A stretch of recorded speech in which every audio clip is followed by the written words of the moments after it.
This is Hannibal here from the HannibalTV.com with the reigning NWA Ladies Champion. She regularly competes for All Elite Wrestling.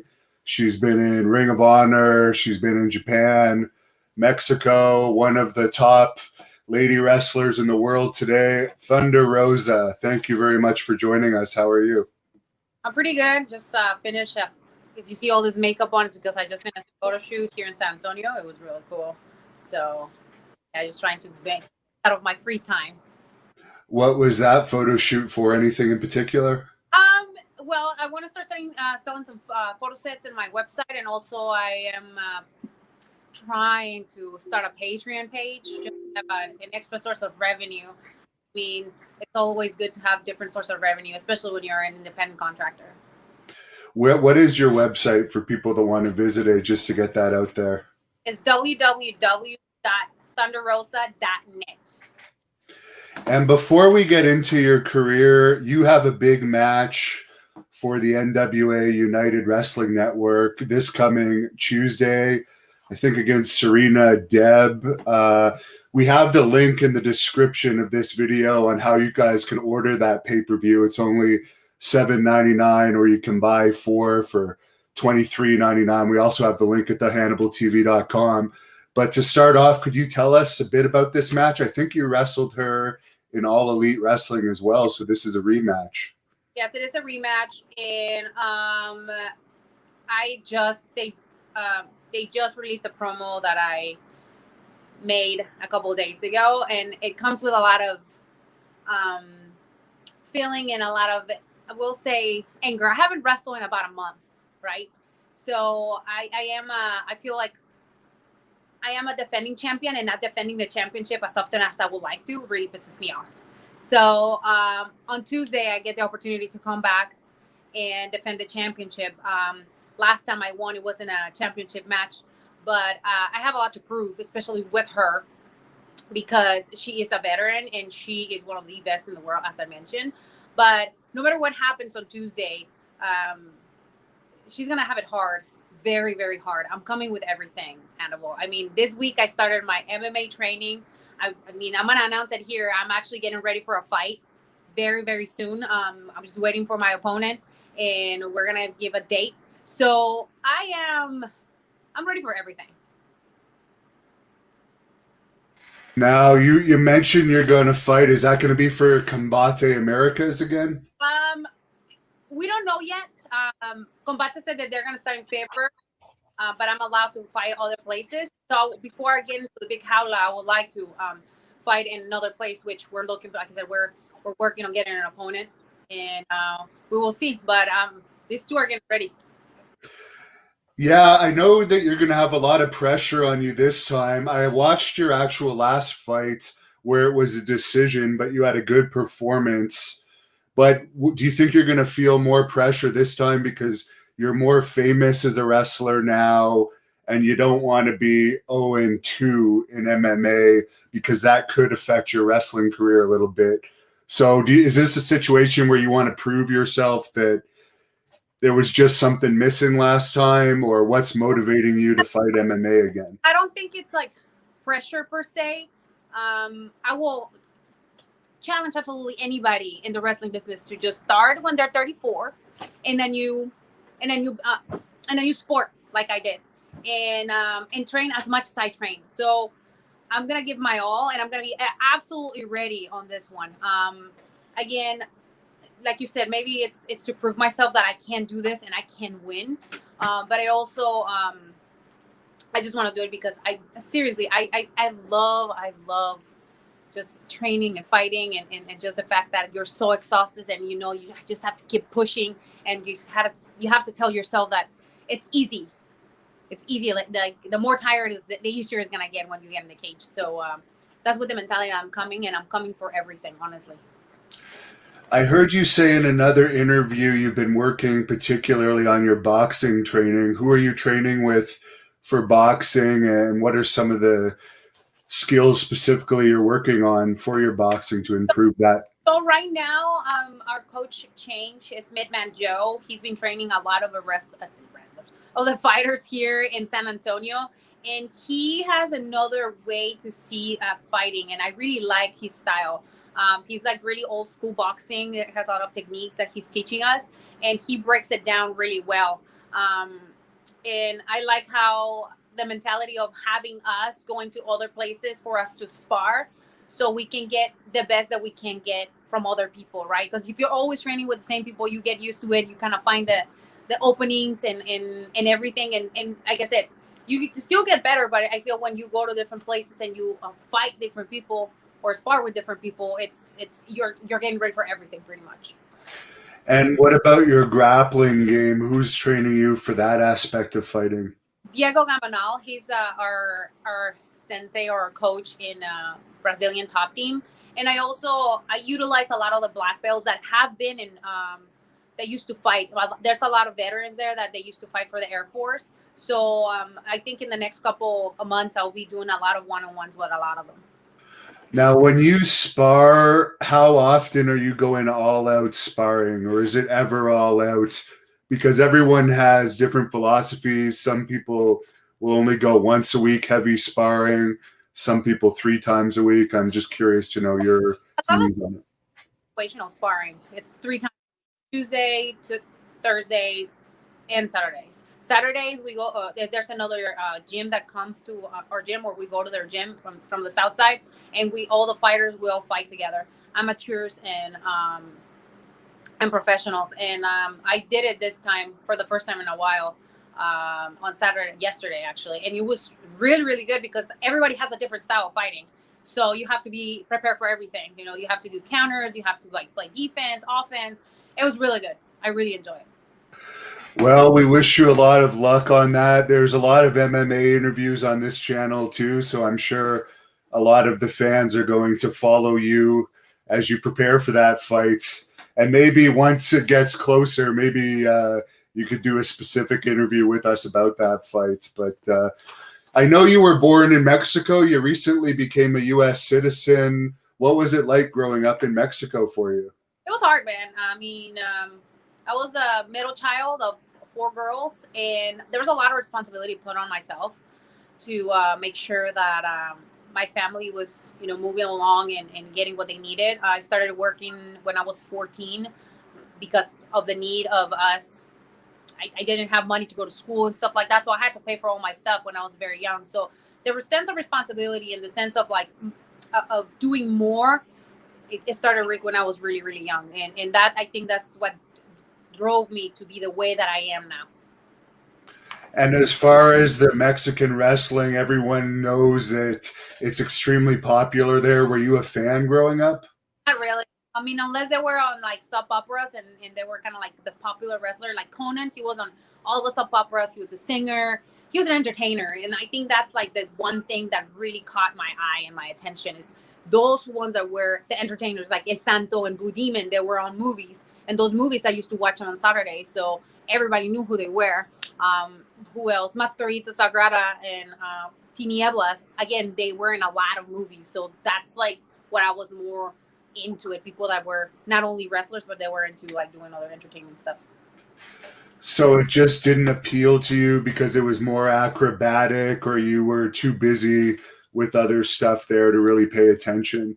I guess it's like my parents weren't really like into it. Like we were used to watch. I remember watching soap operas. I can tell you that. And boxing on Saturdays. My dad used to watch boxing when I was really, really young. But wrestling maybe sometimes on Sundays, but it wasn't something that we were into it. I see. I understand that your grandfather actually passed away while he was watching wrestling. Was that because he was so into it that some health issue came up, or was it just a pure coincidence? He had a heart attack. Yeah. So he was fine, and then all of a sudden he died. That's what my uncle told me. Okay. So you don't know if it was because of the wrestling or not, if his favorite wrestler was getting beat up or something? Probably he was so excited, and it was just like, it was his time. Well, I'm sure he'd be very proud of you right now if he knew everything you've accomplished.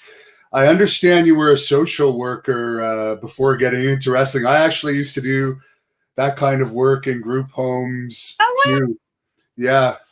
So maybe you could tell us a little bit about that, because I know that sometimes that can be practice for wrestling with some of those clients. It actually was. I mean, you know this. I mean, when I first started after college, my job required us to do full restraints, and there was a lot of holds that, well, I can probably do them on people, but you needed two, or three people, four people sometimes, because a lot of the times these kids have a lot of strength and a lot. They were so angry, and yeah, I think that was like so much pent up anger that I had, because I feel so bad for the kids, but I still had to do my job, that professional wrestling was kind of like my out.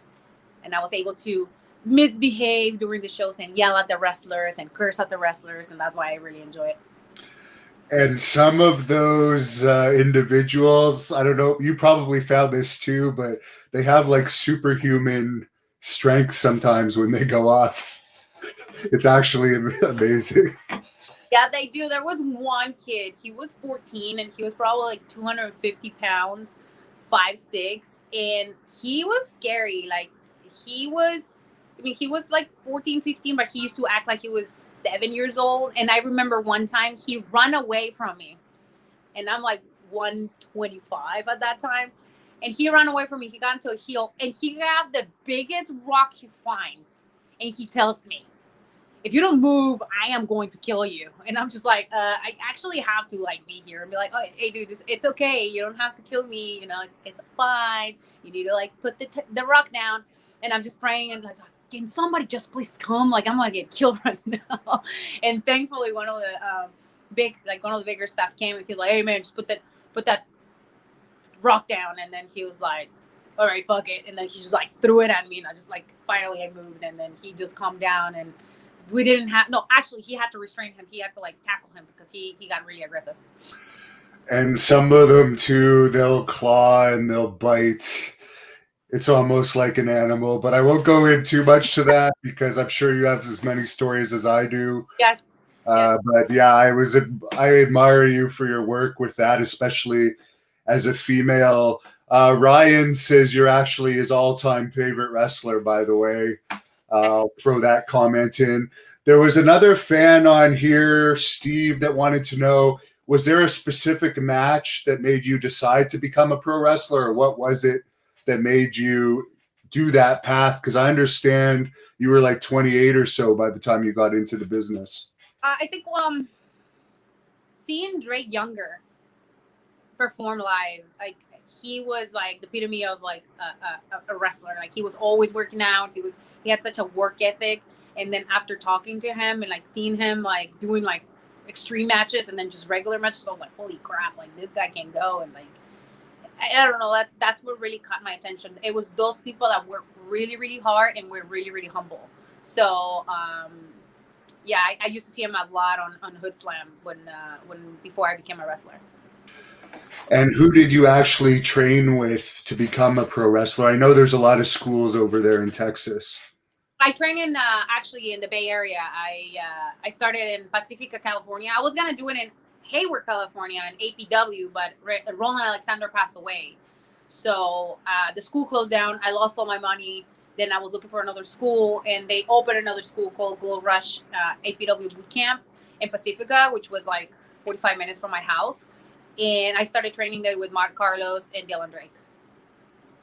And what was the training like? Did they beat you up at all, or was it more cardio, or was it kind of just a friendly school where they taught you nicely how to wrestle? No, man, I was treated like one of the boys. Before I started, I actually went to the gym for 6 months, took acrobatic classes and everything. So by the time I got to the class, I was able to outrun everybody, that have the best conditioning that anybody could have, because I was the only girl in the class. And also I didn't want to fall behind because a lot of the guys were younger than I was, so I had a lot to prove. So one, I was like always show a lot of toughness, and two, like I never gave up even when things were so frustrating. I just never gave up because more than anybody, I had like a sense of urgency. Like I said, if I'm gonna be here spending my money, my time, with my family, making money, because I could have had, overtime and make extra money on the weekends. Like, I need to make something out of this. So that's why I put so much time and effort on everything that I did. There's a fan on here that's a big fan of yours. He says you have all the essential ingredients: tough, mean streak, a mile wide. You bring heat and you really want it, and you've paid your dues. So Mark Anthony Gibbons says that to you. Thank you. Thank you. So as far as your first matches, what were those like and what companies were those for? It was Oroville PCW. That was my very first match. It was a squash match, of course. Then the other ones were in Lucha Extreme in Merced, California. That's when I started using my face mask. What was that? With Manny Fernandez and Lance Cardoza. And then the other ones were at the Gold Mine, I think. And I think that's pretty much it. Like, it was in that area. How was Manny Fernandez? Because he's quite an individual from what I hear. Yeah, he's a character. Is the face paint hard to put on? Does it take a while to apply? Well, if I want to look pretty, yeah. If I don't, I'm just like, shh, 5 minutes. And I understand you got to Japan pretty early in your career. What was the connection over there, and how did you find it wrestling over there? It was one day I was training with cheerleader Melissa in Pacifica, and she, like 2 weeks after, she's like, "Are you interested in going to Japan?" And I was like, "Absolutely, yes, take me." Where do I sign? Where do I go? And that's pretty much how it went. You know, I had 1 month to get my passport, my visa, everything. I got it. Drove like 18,000 hours to San Diego to get my Mexican passport, and I was ready. That was in March. But April 4th, I had my ticket, and I was ready to go for 3 months to Japan. So what company was it for over there? Stardom, okay. I've seen a few clips from there. It seems to be a lot of comedy wrestling. Did they make you do that style, or is there also serious wrestling in that company? No, there's wrestling in the company, especially in Stardom. The time that I went there was a time of transition. Like, the senpais were leaving, they're starting their own company. So Io Shirai was taking over, who's now in NXT. She's a champion. I was not allowed. Actually, my first tour, I was not allowed to do a lot of comedy wrestling. That came after. There's other companies that do a lot of more comedy, more like lightweight wrestling. But Stardom was stuff. And how was the culture over there to adapt to the food and so forth?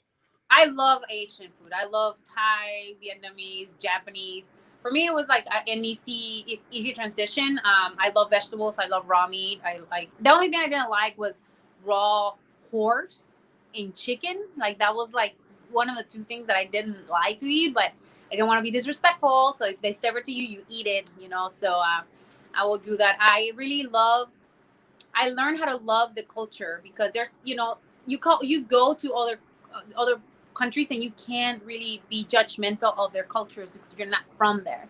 That's how they live. They don't live like we do, and you have to respect that. Unless you're gonna live there and you're thinking about making social change there, then that's another story. However, knowing some of the stuff that I didn't like from there, I brought a lot of things and said, when I become a professional wrestler, a bigger professional wrestler, and a promoter, I'm gonna make sure that all the things that were done that I didn't like, I'm not gonna do, and I'm gonna change it for other women in the business. So it took me a couple of months, but I learned how to love the culture. I love raw meat too, but I've never tried raw chicken. I don't know how sanitary that is, but you're still alive, so that's good. Did the Japanese mafia over there take you out to any sponsored dinners or anything like that? I don't know if they were from the mafia or not. If they took us out to eat, I was broke, man. If they say, "Hey, who wants to go out and who wants to go to karaoke?" I'll be the first one raising their hand. "Hey, girls, you want to go?" There's free food, So I will never say no to free food. But a lot of my friends, I made a lot of friends that were wrestlers. They had sponsors, so they'll call me and be like, "Hey, you want to hang out?" And I'll be like, "Absolutely." So I'll take the whole entire house with me, because we were like hungry gaijins trying to eat, and some of them trying to drink. So it was a lot of fun. Like I said, the dinners, I have so many videos, pictures, and stuff. I see them on my computer sometimes, and I just laugh because it was great times, man. Speaking of karaoke, I understand you're actually a bit of a singer, aren't you? How do you know? A friend of mine told me. Oh, interesting. Could Yeah. you give us a few notes of something? I mean, what do you want? I understand you're a Selena fan, actually. Yes, as you can see, como la flor. Yeah, I love Selena. Yeah, maybe something from her. All right, there you go. Como la flor, con tanto amor, me diste tú. Se marchitó, me marchó y yo sé perder, pero ay, como me duele. There you go. So you're an MMA fighter, a singer, and a wrestler, and a social worker, woman of many talents, and a promoter as well, which we'll get into later. Someone is asking on here, are you ever going to return to Stardom? But I believe probably the lockdown is screwing you over for now. No, I work for Tokyo Joshi Pro Wrestling, which I was holding one of their international titles. Unfortunately, I had to relinquish the title because I was not able to defend it due to the COVID-19 situation in the world. That sucks. I'm sure that's affected a lot of your bookings, but you've had some good things come out of it as well. Carlos Ray, you've actually had, by the way, $25 in tips now. Carlos Ray asked if you've actually signed with AEW, which I'm pretty sure you haven't, but you can answer. No. That's my answer. No. And the issue there is whatever the deal is with NWA and AEW to allow you to wrestle there is through Billy Corgan, I guess, because you're under contract with the NWA. Yeah, if you have any questions about my contract situation, you can definitely ask my boss. I can't really talk about it. Yeah, exactly. That's what I figured. Lucha Underground is one of the first places that we saw you on a large level. Could you tell us about your time there? It was a time of growth. It was a time of learning. It was a time of a lot of stuff for me as a young wrestler. I was really green. Was I even like a year in? No, I wasn't even a year in the business. And I got signed in Lucha Underground. That's where the first, I always tell people now, if you're going to sign a contract, get a lawyer, invest in a lawyer. That's when a lot of us got screwed because we were so eager to get an opportunity that we got locked for years and seasons and nothing never happened. So that was one learning experience. Second learning experience is learning how to speak for yourself. That's still one thing I still struggle with, but thanks to Lucha Underground, I learned that you have to speak for yourself because otherwise people are gonna eat your lunch and they're not gonna let you shine. So that's another one. But besides that, working with the talent, the caliber of talent that we had in Lucha Underground really helped me develop me as Thunder Rosa and as Cobra Moon character. I had wonderful people on my side that I could ask questions from our producer, who was always very open, our writers, DJ, who's the one who Chris Joseph, who was the one who told me from the moment he saw me that I had the it factor. Nobody else before, believed in me, and he did. Although I had to wear a mask, but whatever. They believed that I could make that character be popular, which we did. And a lot of the people that were there, I working with Drago, with Sexy Star, with there's so many people. The Guerreros. Man, I met Rey Mysterio. I met so many wonderful people that I'm so blessed that I was able to see that, and I was blessed that I was able to study them and see how they put their matches together, the psychology that they use, the story behind all the vignettes leading to the matches. It really makes a huge difference, and I was so blessed I had that opportunity. Now, whatever happened with the lawsuit with Lucha Underground, was that quietly settled, or you can't talk about what happened with that? Never signed a letter saying I can't talk about it. I was in a contract. I never spoke ill about the company, regardless of what issues I personally have. I don't believe that's like the best thing to do, because at the end of the day, we decided to sign a contract. The only thing that I was very upset it was I was not allowed to work on TV, and there was opportunities that were there for me at the time, but I was not able to take advantage of them. But again, I have to think about it this way: like maybe that was not my time, and the time how everything happened was supposed to happen the way that it happened. And you mentioned Sexy Star. I was always a fan of hers, but I guess she did have that one controversial match where I don't know how much truth there is or not, but she supposedly shot on Rosemary or someone. How was your experience with Thunder Rosa? Or sorry, with Sexy Star? My experience with Thunder Rosa was just kind of crazy. No, Sexy. She was at first. She was like, didn't I believe? I mean, I totally understand. I was really green, so I wouldn't think that she was gonna trust me 100% in what I want her to do. But we became really good friends, and we still like really good friends right now. From pretty much everybody from Lucha Underground, she's one of the very few people that continuously talks to me, encourages me, and like always tells me never to give up. And that's really hard to find in like in a business like that. Once you're like on top, right? When you find those people, you gotta like hold on to those people, especially if they're positive and especially if they want the best for you. Would you ever spar with her or anything? Because I know she's done MMA as well. She wants me to go to Monterey and work with her because she does a lot of boxing. She's like that's her main thing. She boxes more than like grappling or anything. I mean, I want to go. I think that will be a great experience for me. There's a fan on here asking if you've ever had any paranormal experiences. I have. Yes, I had. Could you share those with us, or if there's a lot, maybe the best ones? I think one time my aunt she just had her baby. She was like 2 months old, and I think she was psychotic. But besides the fact, we were in Tijuana, and like it's just like there's a lot of brujeria, like witchcraft things going on. So she's going to like a witch, trying to like get this stuff together, and then we're all in a room. We were like 4 of us. We used to like have a 2-bedroom house in Mexico, and we were all like in one room. So it was my sisters, me, and somebody else. And then we have like those bars outside of the windows, and we're all sleeping. It was like around 3 a.m. and I kid you not, somebody grabbed the bar and shook the whole entire room. We were like terrified. Then we just come out, and then my aunt started like saying, "See, the devil is here," whatever. And she goes out and she starts yelling and stuff. It was just like the scariest thing. We like literally couldn't sleep the whole entire night. I think like that's one of the worst things I ever felt. There was nobody outside, by the way. Wow, that's crazy.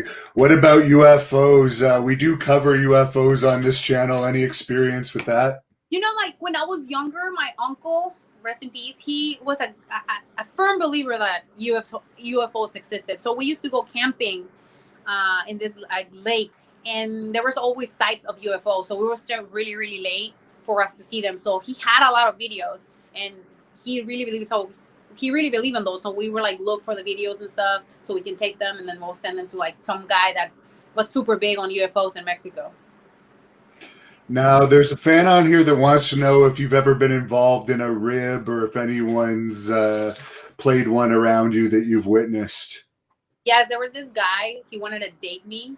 He called me and he said I won a vacation to Cancun.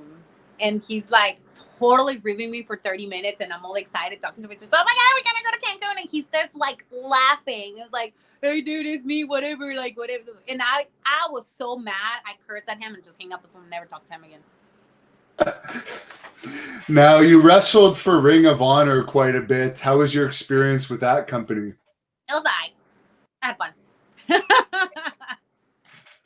They've kind of faded away now. Do you think that there's potential that they could ever make a comeback, or is AEW pretty much solidified their spot as the #2 organization now? But I was there when the Bucks and Cody's in the SCU last night, that show in Philly, and you can see like the air just changed. So ever since they left, I don't think they were able to like come back fully. Now, there's a bunch of fans asking about you being single. You're married, is that right? Oh my God. Yes, I am married. I posted a picture on Instagram yesterday. Stop asking if he's my dad, not my husband. My dog's actually come to say hi to you. I understand you have a dog. What breed is yours? He's a pointer mix. And as far as the NWA, how were you recruited by their organization? Because obviously you've been part of the big reboot of NWA and one of the main characters as the champion of the women's division. Well, like funny you talk about this. David Lagana, he's on me in ROH. He was already talking to me for a while, and when I think it was like one of our last shows, he was there, and then he was like, "I think we have something for you. Just be patient." And then a couple months later, I was in NWA Power. What's been your best experience so far with the NWA, other than winning the championship, of course? Just being able to develop Thunder Rosa as a character, as a more serious competitor. I think that really helped me a lot to build confidence in myself and my character and my brand, and having an agent that cares of how I should look in the ring.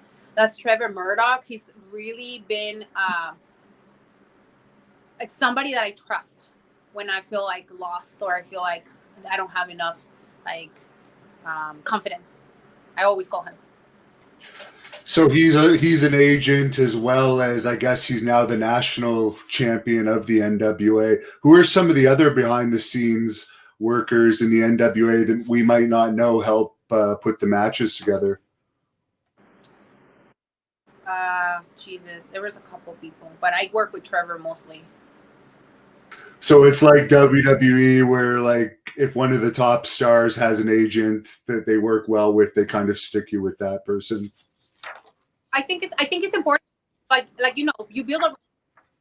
They know you, they know your weaknesses, they know your strengths, they know the things that you need to work on, and he's the one who always, again, you gotta speak for yourself. You gotta speak for yourself, and it's really hard to find people that they remind you you're the baddest bitch in there. Make them know you're the baddest bitch there. Nobody fucks with you. I love when he says that speech, by the way. Now, how has it been wrestling during the lockdown?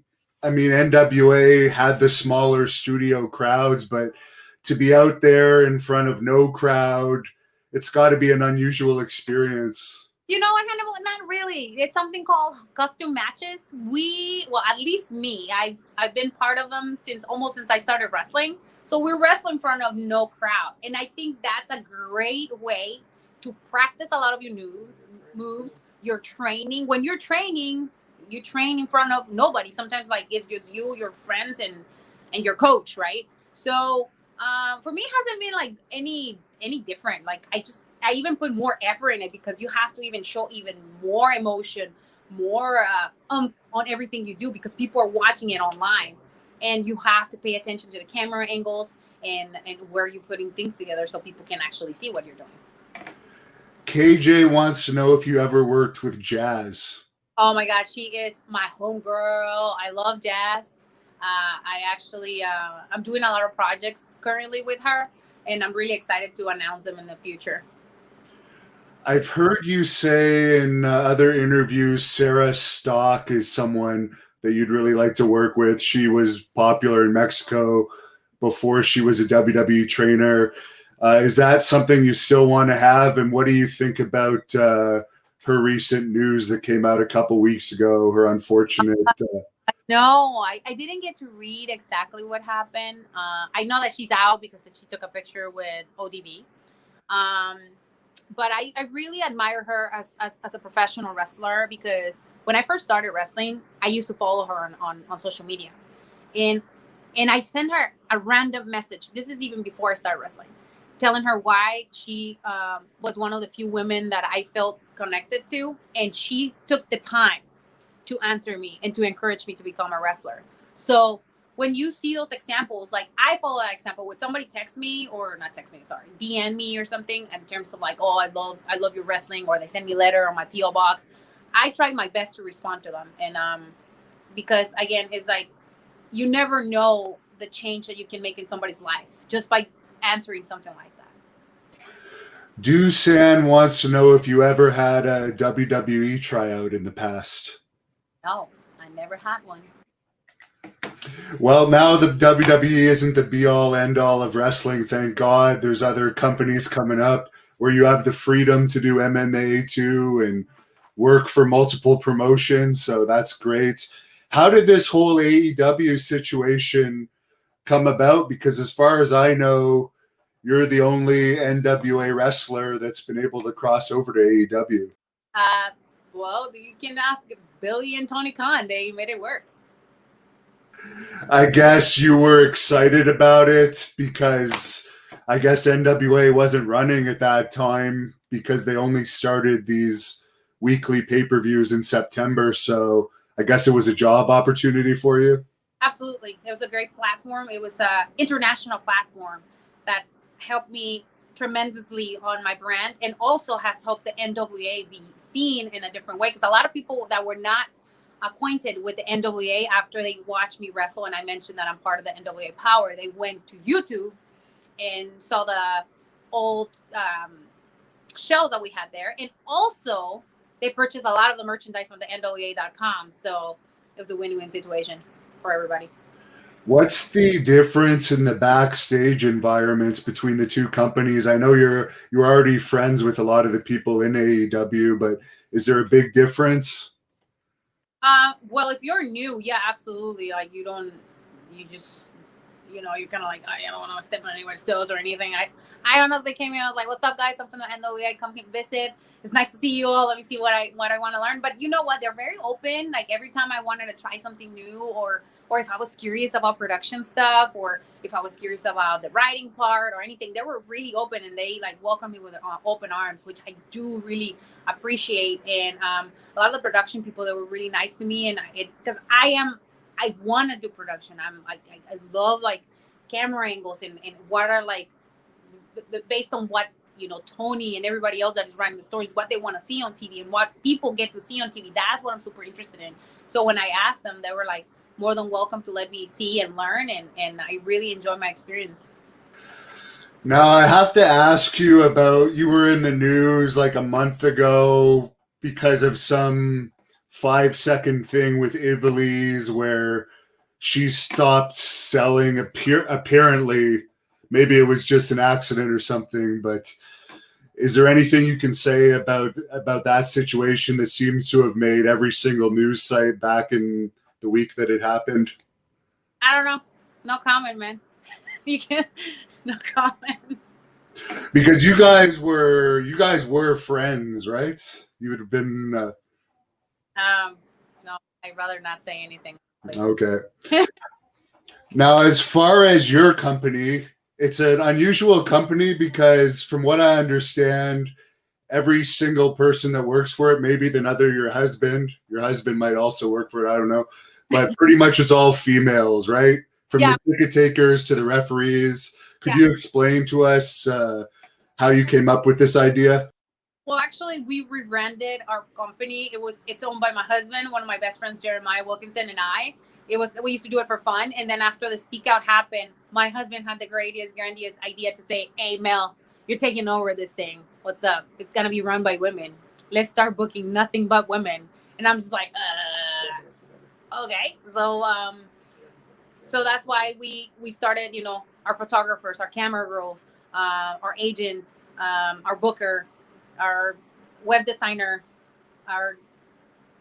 I'm telling you, like 99.9% of the people that work for us is women. And we are building it, and it's coming together.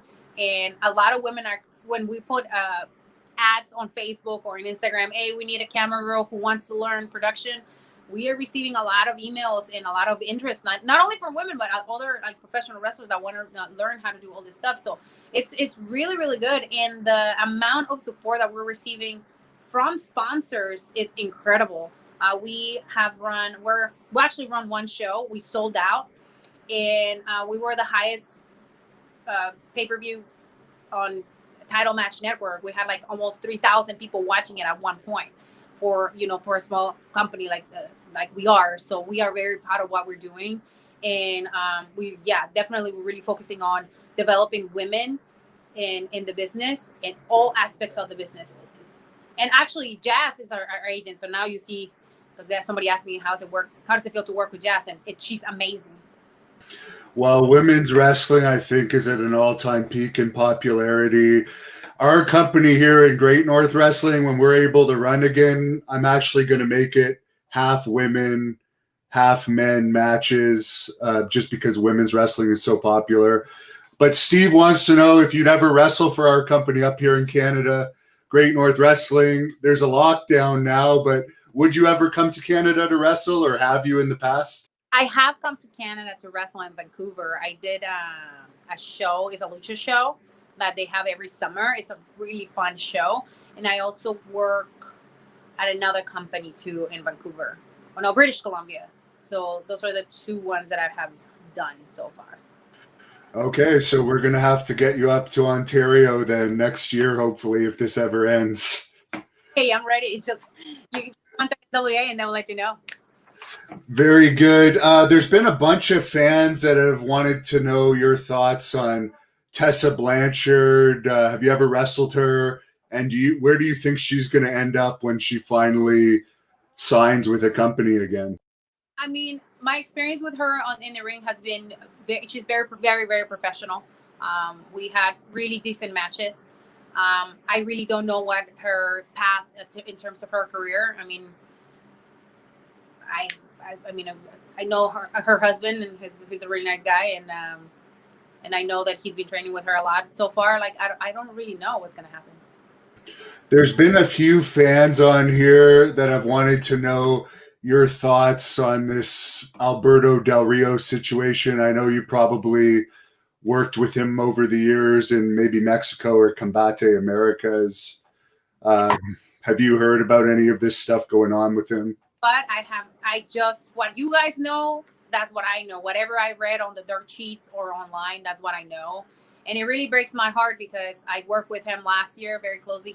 He was always very respectful to me, to my family, and to our mutual friends. So it came out as a surprise when this happened. And sometimes you have friends that do things that you didn't even know they did. So I don't know. I have no clue on how he's doing or anything like that. What's your opinion of him as an MMA fighter? He had some impressive matches over his career. His last one, obviously, he was the big underdog in Combate Americas, but he went in there and tried. Yeah, that's what I tell you, man. Like a lot of people, when they're like you told me earlier, if you go to 0-2, like are you gonna be ashamed? No, I'm not gonna be ashamed. I mean, I want to win at all times. I want to win, but I will dog dare anybody to train as much as we train. It's just like, this is not only physical, it's mental, it's spiritual. You go through like battles every hour when you're in fight camp. And just the fact that you get in that cage, it just says a lot, because you're ready to kill somebody else that is like right across from you. And it's a feeling that is really hard to describe, and you have to be there to feel it. Now, you had a good performance in your fight. CM Punk really didn't have very good performances. Do you think he's made a good decision getting out of MMA now? Well, I think it's like I said, it's a personal choice. He went to UFC, and I think I mentioned this before.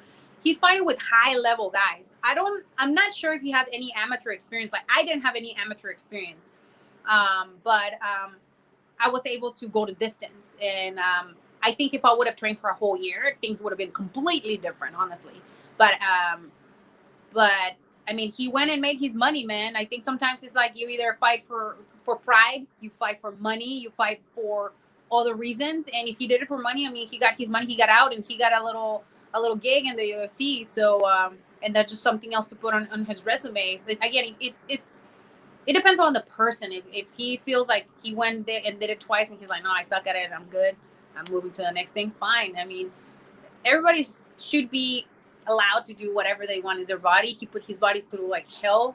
He got his ass kicked, and that's what happens. But MMA is not easy, man.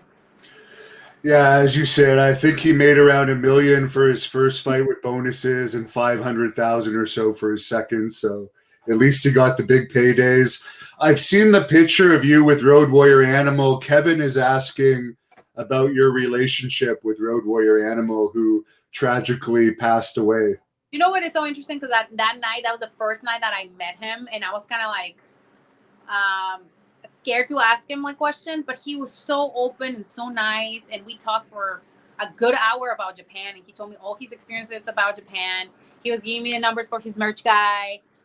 He was super kind. I was like, "Hey, do you have merch?" And he was like, "Yeah, I do." I was like, "Can I get one of your pictures?" One of my friends that does jiu-jitsu with me, he's a big fan of professional wrestling, and he was a big fan of him.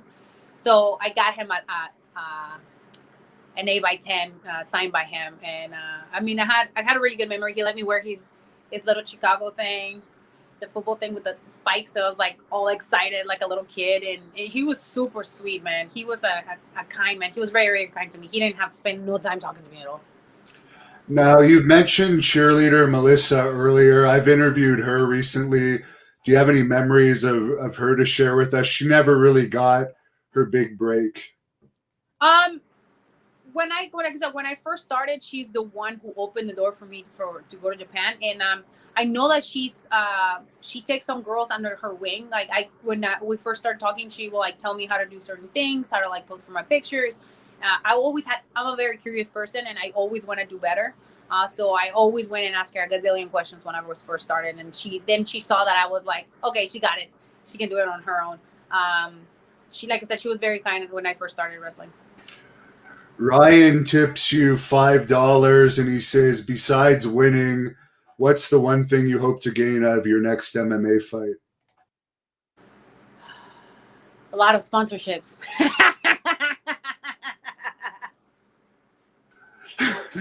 Where could people contact you if they want to talk to you about sponsor, if they're watching this? Because we might have somebody. Is there through your website, I would imagine? Yeah, you can contact me through my website. It goes directly to my email, or you can contact me on my email. It's thunderrosapr@gmail.com.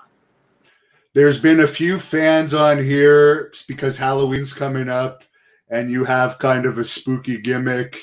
They want to know, what are some of your favorite Halloween films? Favorite Halloween films? Oh man, The Exorcist for sure.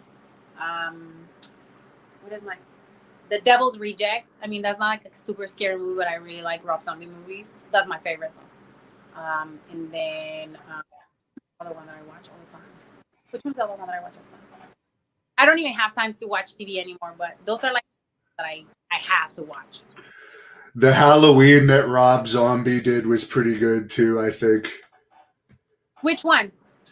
I think he did two, didn't he, after? But the first one I really liked. Really good. The second one was, I watched it and I wasn't as good. There's a fan on here asking, what's the best wrestling advice somebody has given to you? Be professional. Just be professional. If you're gonna be in this business, you have to be professional. Take this as a real job, not as a side gig. If you want to make it, I think that's one of the advices that I took to heart, but that's why before I got in the ring, I got in shape, and I look like a professional wrestler. I look like a professional athlete. Did Impact ever have any talks with you over the years? Because they've always been known for their women's division. They're not as popular these days, but back like 5 years ago they were. Was that? I'm sorry? If Impact ever talked to you about coming in at all over the years? No, man. I was actually thinking about that. No. Now, I don't want to cause any issues here, but a bunch of people are asking, do you think Darby Allin took your makeup? Obviously, you guys work in the same company. Hates when I say that. I go and take pictures with him at AEW in the back. I was like, Twinsy, let's take pictures. And he just looks at me like, I am not your twin. So, no, we're cool though. I actually would bet on you beating him in an MMA match, and that's just the truth. I will be so much. Daniel wants to know, what's been the highlight of your wrestling career so far? My highlight? Touching people's hearts. That's been the highlight of my career. If I wouldn't be doing this, I wouldn't had so many people sending me some of the most wonderful DMs, letters, gifts. It's been amazing. More than fame, more than the money is like being able to change people's lives and influence them in a positive way. Tennessee Tim thinks you and Darby Allin should actually start a stable together. Another fan is wondering, I don't know if this is for wrestling or MMA, but have you ever had an opponent you've truly disliked and have wanted to beat down for real? Brother, if I could say some stuff here, yes, I have. There's a couple people. But... Now, you mentioned your Instagram before. What is your social media for people that want to look you up and follow you? All my social media handles are at Thunder Rosa 22, Instagram, Twitter, and Facebook. And you can also find me on YouTube in Thunder Rosa. Gotham wants to know if you have any plans after your wrestling career. I know you still have a long way to go in your wrestling career. Well, I want to become a bigger promoter. I want to continue to run my costume matches part of our thing. Possibly run a school. What else? Become a bigger influencer in Instagram so I can start making more money. And I would like to be an agent. Actually, start like booking people, like booking other women. They're in the area and traveling with them and stuff like that. I think that would be really cool and really fun. What's been the toughest part of promoting for you so far? Because for people that don't know, it's a very risky business getting into pro wrestling promoting, especially these days. We're blessed that we've been running shows for the last 4 years now, so we have our fair share of losing a lot of money, and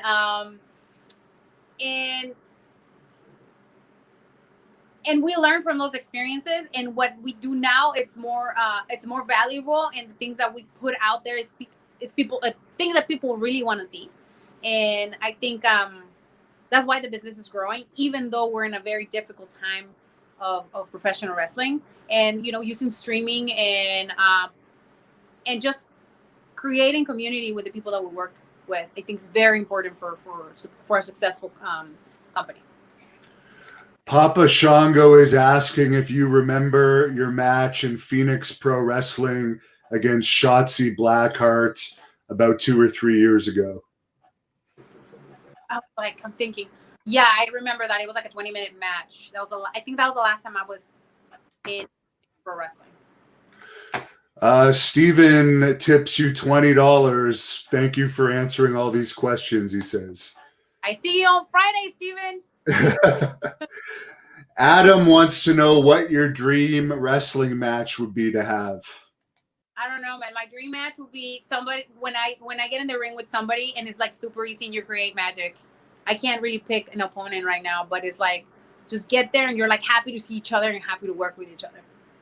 Is there any divas like from the past that you watch to kind of maybe pattern yourself after or anything like that? People like maybe Lita or Trish Stratus or anyone?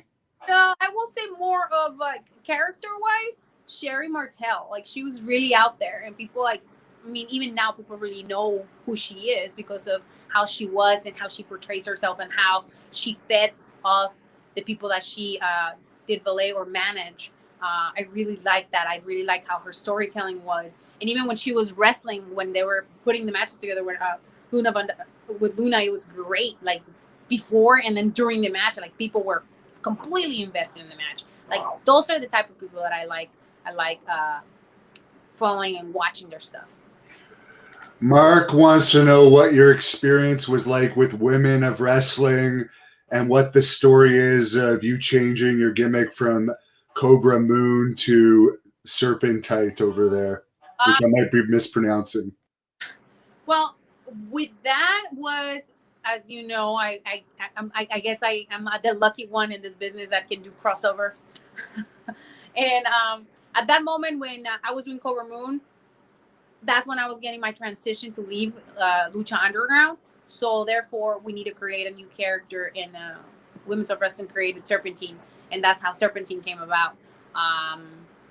And I was able to create and design the gear that I was wearing, and my gear maker made it in LA, which looked amazing. And I mean, I had fun. The first season was kind of like they didn't know what to do with me because I wasn't their character. I was Cobra Moon. But then the second season, I was able to do a lot more. But it was intense. We had a lot of matches in 3 days. Daniel wants to know if you've wrestled in the UK yet. Yes, I have. I stayed there in 2017 for about a month.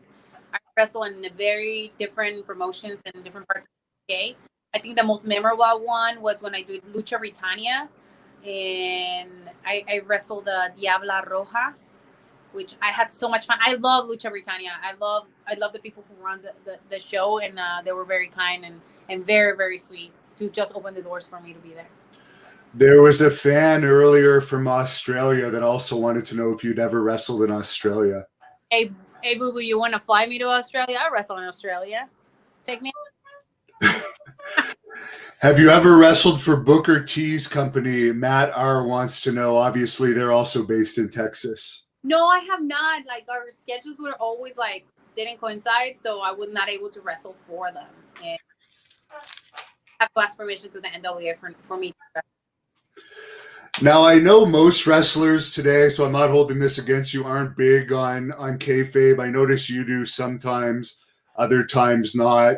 What is your view on is kayfabe still important in professional wrestling to keep people interested, or do you think everyone knows it's a show now, so just be open? I think it depends on the storyline that we're running. I mean, if we're running, I'm doing something with my best friend, I'm not gonna take selfies in the gym with my best friend if we're biffing, So I think that's important to keep. And when I'm in Japan, kayfabe is like 1,000%. You can't be hanging out with the baby faces, or you can't be taking pictures with the baby faces because that's how the culture is. Like I said, in some instances, I am very big, especially if the situation applies to it. But if not, I mean, I'm a pretty open book, so. And last fan question I'll ask from Dusan is, have you ever had any dealings with Conan, who you mentioned earlier you knew before you were even a wrestling fan from the soap operas and rap he did? Yeah. I used to work with him for Era Lucha. He used to be one of the agents for us, so he'll be the point person for us to contact when we wanted to get booked for Era Lucha. You seem like a more natural baby face. Do you prefer being a baby face to a heel?